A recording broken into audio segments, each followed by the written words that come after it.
Sweet, rich and creamy. Absolutely no need for added sugar. Today we're making sweet potato mash. Now, conventionally, you either boil or roast your sweet potato. Today, I want to propose a third method, which in my opinion, gets you the best of both worlds. We simply add a generous knob of butter to a cold pot. To that, we add all our sweet potatoes, just peeled and cut into chunky pieces. Season generously with salt, and we add a cinnamon stick for the festive occasions. All we need to do now is we cover this and we bring in some gentle heat. So why do I prefer this to boiling?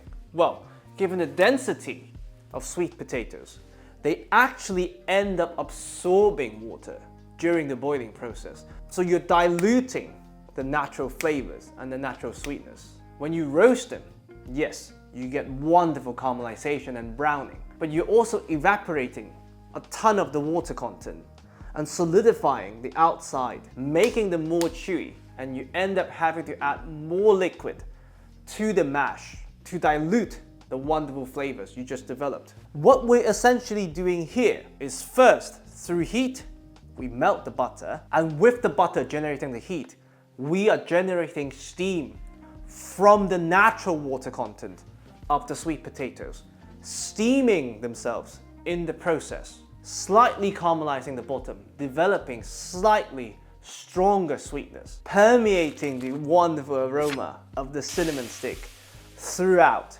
Once you hear a gentle boiling sound, 30 minutes, we'll make some mash. After half an hour, just look at the amount of steam came out and the amount of liquid that came out naturally. Now, check on the potatoes.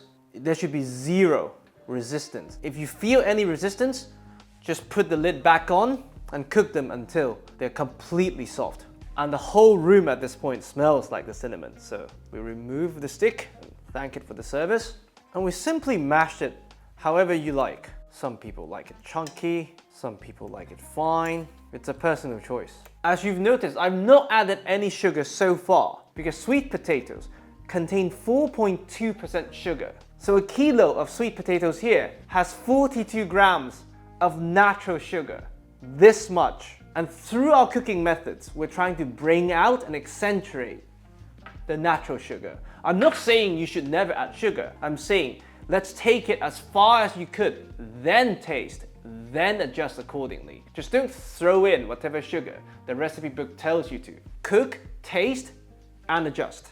Now, once you've reached the desired consistency, and I like them quite grainy still, so you get a bit of a bite, we're gonna slowly incorporate some cashew milk. And cashew milk has the same richness of whole milk, but it's a bit less heavy. If you want a lighter option, almond milk also works magic. So, bit by bit,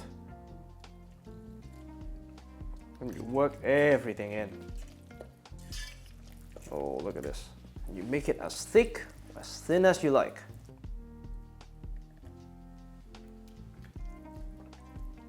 Now you taste. Oh, beautiful. A small touch of salt, just to balance the sweetness. And your sweet potato mash is good to go. But today, we take it to the next level for the festive occasions. We transfer everything to a baking dish. Shape it.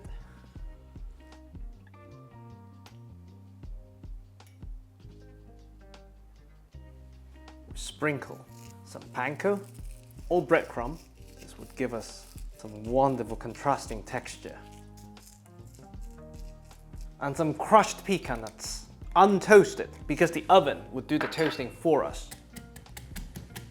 And we're baking this not just for the sense of occasion, but to really take the dish to the next level. The hot oven would not only caramelize the top, further accentuating the sweetness that we're extracting from the sweet potatoes. The heat would also break down the starch content of the sweet potato, turning them into more natural sugar, taking the 4.2% to anywhere between 5 and 6%.